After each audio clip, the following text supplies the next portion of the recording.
नमस्कार दोस्तों, आपका मेरे YouTube चैनल कथा भक्ति साधना में स्वागत है।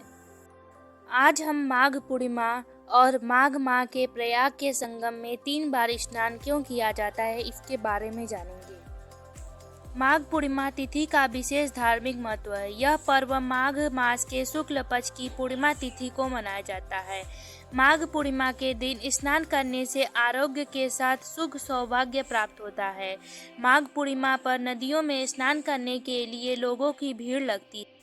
खासकर प्रयाग में माघ स्नान को काफी पुण्यदायक बताया गया है। कहा जाता है कि यदि आप प्रयाग के संगम में माघ माह में 3 बार स्नान करते हैं तो आपको पूर्ण फल प्राप्त होता है, जो 10,000 अश्वमेध यज्ञ के बराबर भी नहीं होता।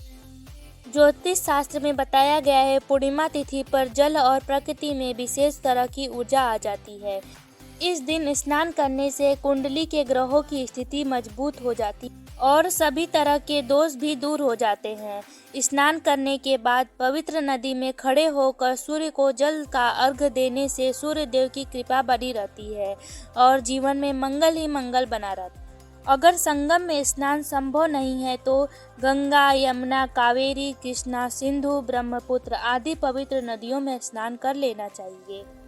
यदि आप प्रयाग में माघ पूर्णिमा के समय संगम में स्नान करते हैं तो आपको अर्थ, धर्म, काम और मोक्ष की प्राप्ति होती है। जो व्यक्ति प्रयाग में स्नान कर लेता है उसे अकाल मृत्यु की आशंका नहीं रहती। वह जन्म और मरण के चक्र से मुक्त होकर भगवान श्री हरि के चरणों में स्थान प्राप्त करता है। इस माह में किया गया दान पुण्य का कार्य हमेशा शुभ फल देता है। माघ पूर्णिमा पर सभी देवी देवता पृथ्वी लोक पर आते हैं और स्नान करते हैं। स्नान के साथ पूर्णिमा का व्रत करने से अच्छे पुण्य की प्राप्ति होती है और अनेक पाप नष्ट हो जाते हैं। पौराणिक कथा के अनुसार कांति नगर में एक ब्राह्मण रहता था जिसका नाम धनेश्वर था। वह भिक्षा मांगकर अपना जीवन निर्वाह करता था। उसकी कोई संतान नहीं थी। एक दिन उसकी पत्नी नगर में भिक्षा मांगने गई, परंतु सभी लोगों ने उसे बाज कहकर भिक्षा देने से इनकार कर दिया। इस घटना से ब्राह्मण की पत्नी बहुत दुखी हुई, जिसके बाद उसे किसी ने 16 दिनों तक मां काली का पूजा अर्चना करने की सलाह दी। ब्राह्मण दंपत्ति ने 16 दिनों तक मां काली की पूजा किया।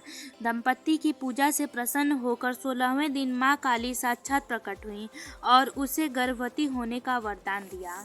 इसके साथ ही मां काली ने उस ब्राह्मणी से हर पूर्णिमा के दिन एक दीप जलाने को कहा और धीरे धीरे हर पूर्णिमा पर दीपक की संख्या बढ़ाने को कहा। साथ ही पति पत्नी मिलजुल कर पूर्णिमा व्रत रखें। मां काली के कहे अनुसार ब्राह्मण पति पत्नी ने पूर्णिमा को दीप जलाने शुरू कर दिया और व्रत रखा। जल्द ही ब्राह्मणी गर्भवती हुई और कुछ समय बाद ब्राह्मणी ने एक पुत्र को जन्म दिया। दोनों ने अपने पुत्र का नाम देवदास रखा, लेकिन देवदास की उम्र अधिक नहीं। देवदास के माता पिता को इस बात की जानकारी हुई तो वह बहुत दुखी हुए, लेकिन माता काली के कहे अनुसार पूर्णिमा व्रत जारी रखा। देवदास के बड़े होने पर उसे उसके मामा के साथ पढ़ने के लिए काशी भेज दिया गया। काशी में उसका धोखे से विवाह हो गया। देवदास ने कहा कि वह अल्पायु है, परंतु फिर भी जबरन उसका विवाह करा दिया गया। कुछ दिनों बाद देवदास की आयु पूर्ण होने पर काल उसके प्राण लेने आया, लेकिन ब्राह्मण दंपत्ति ने उस दिन पूर्णिमा का व्रत रखा था, इसीलिए काल उसका कुछ भी बिगाड़ नहीं पाया। तभी से कहा जाता है कि पूर्णिमा के दिन व्रत करने से सभी संकटों से मुक्ति मिलती है और सभी मनोकामनाएं पूर्ण हो जाती हैं। अगर आपको ये जानकारी पसंद आई हो तो कृपया मेरे वीडियो को लाइक कर दें और शेयर कर दें, साथ ही मेरे चैनल को सब्सक्राइब कर दें। धन्यवाद।